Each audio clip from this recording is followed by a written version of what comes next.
প্রিয় সহকর্মী কর্মকর্তা কর্মচারীবৃন্দ, আপনারা যে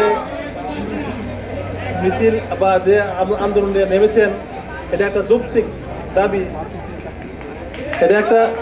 দাবি। গভর্নমেন্টের কাছে এটা সরাসরি পৌঁছে গিয়েছে। এখন মাননীয় প্রধানমন্ত্রী আমাদের সিদ্ধান্ত দেবেন। সেটা গতকাল শুনতে পেরেছেন যে আমাদেরকে এই সিদ্ধান্ত দেওয়া হয়। তবে আমাদের গ্রাহক সেবা অক্ষুণ্ণ রাখতে হবে, এটা জন্য বিচ্ছিন্ন না হয়। হইলে হবে কি, একটা চক্রান্ত করবে গ্রাহককে দিয়ে আমাদেরকে খেপাই দিতে। সুতরাং গ্রাহক যেন না খেপে, ওরা যেন সন্তুষ্ট থাকে, ওই জিনিসটা আপনাদের ভেবে থাকতে হবে, চিন্তা করতে হবে। এটাই আমার অনুরোধ। আমি এই জন্যই আসছি বক্তব্য দিতে, কিছু না। কোনো প্রকার সহিংসতা, কোনো প্রকার আক্রমণ কথা কাউকে বলা যাবে না, ঠিক আছে? আমরা শান্তিপূর্ণভাবে সরকারকে আমরা জানিয়ে দেবো বা জানিয়ে দিচ্ছি বিভিন্ন মিডিয়ার মাধ্যমে যে আমাদের দাবিগুলো যৌক্তিক, এটা আমাদের প্রাপ্য। আমরা বহু বছর থেকে 1979 সাল থেকে আমরা বঞ্চিত হয়ে আসছি, আর বঞ্চিত চাচ্ছি না। যারা রিটায়ারমেন্টে চলে গেছে, তারা চলে গেছে, যারা ভবিষ্যতে আসবে তারা যেন প্রজন্ম যেন শান্তি থাকতে পারে, সুখে শান্তি, বা দেশের সেবা, আমাদের উদ্দেশ্য দেশের সেবা। আমাদের মতো সেবা অন্য কোনো প্রতিষ্ঠান দেয় কিনা সন্দেহ আছে। দিন নাই রাত নাই 24 ঘন্টা নিরবিচ্ছিন্নভাবে কোনো প্রকার মানে কোনো প্রকার বিলম্বতা দেরি তো করেই না।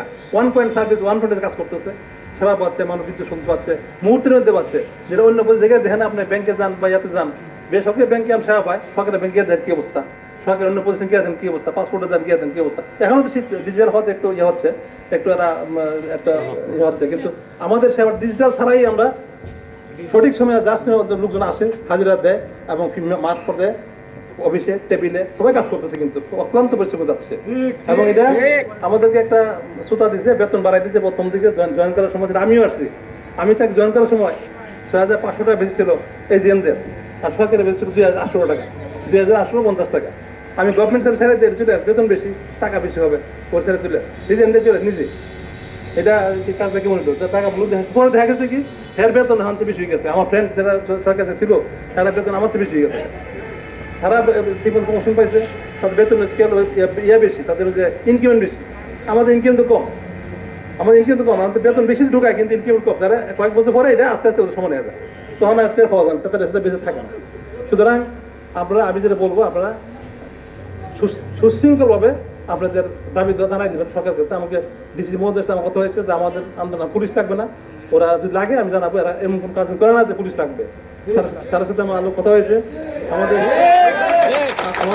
আমাদের এখানে একজন পরিচালক আসতে কথা ছিল, তো আমি অপরাধ হয়ে গেছিলাম এক পর্যায়ে, স্যার জানে অপরাধ। আমি ডি স্যারের হয়তো নিয়েছিলাম, স্যার আমি কি করবো, স্যার ডাইরেক্ট শুনতে দিচ্ছে যে ওনাকে আমার কৃষ্ণ জেলা আসতে একটু আবহাওয়া বারণ করেন আমার পক্ষ থেকে, প্রয়োজন আইন আমি জানাই যে ওটা বাতিল হয়েছে আর কি।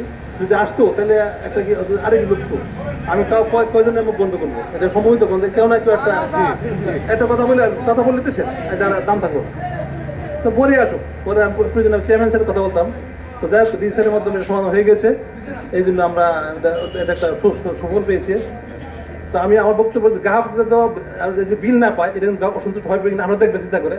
যদি বিলটা না পায়, তাদের গ্রাহকেরটা আসবে যে এলপিসি আসবে, এটা করা দরকার কিনা আপনি চিন্তা করবেন। আমি বলবো না, আমি গেছিলাম মিটিং নিয়ে আসেন। কিন্তু গ্রাহক যদি বিল না পায় যথাসময়ে, তাহলে হ্যাঁ বিল দেওয়া হবে না, তখন এলপিসি লাগবে, সে আর্থিকভাবে ক্ষতিগ্রস্ত হয়ে যাবে। আর যদি ক্ষতিগ্রস্ত হয়, এটাকে পুঁজি ধরে একটা গ্রুপ যদি তৈরি হয়ে যায় আপনাদের বিরুদ্ধে, তখন আমাদের বিরুদ্ধে, তখন আমরা কি হবে, এটা আপনি চিন্তা করবেন, ঠিক আছে? এবং বিলিং শাখাতে 50% লোক থাকে, এই কাজটি করা যায় কিনা, গ্রাহক সেবার কাজে যেতে লাইনম্যানটা কথা, যেটা আমাদের কিন্তু বক্তব্য আছে কিনা, গ্রাহক সেবা ক্ষুণ্ণ রেখে এটা একটা সেবার অংশ কিনা আপনি চিন্তা করবেন। এই আমার বক্তব্য।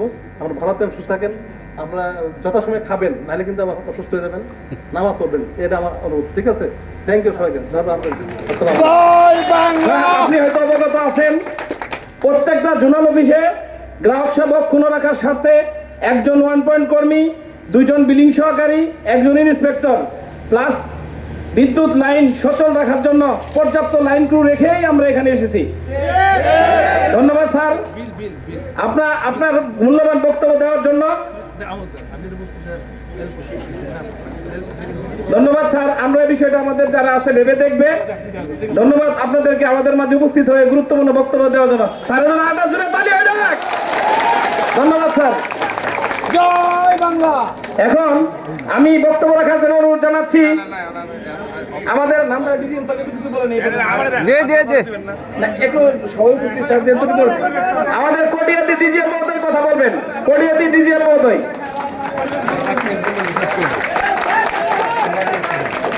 বিসমিল্লাহির রহমানির রহিম।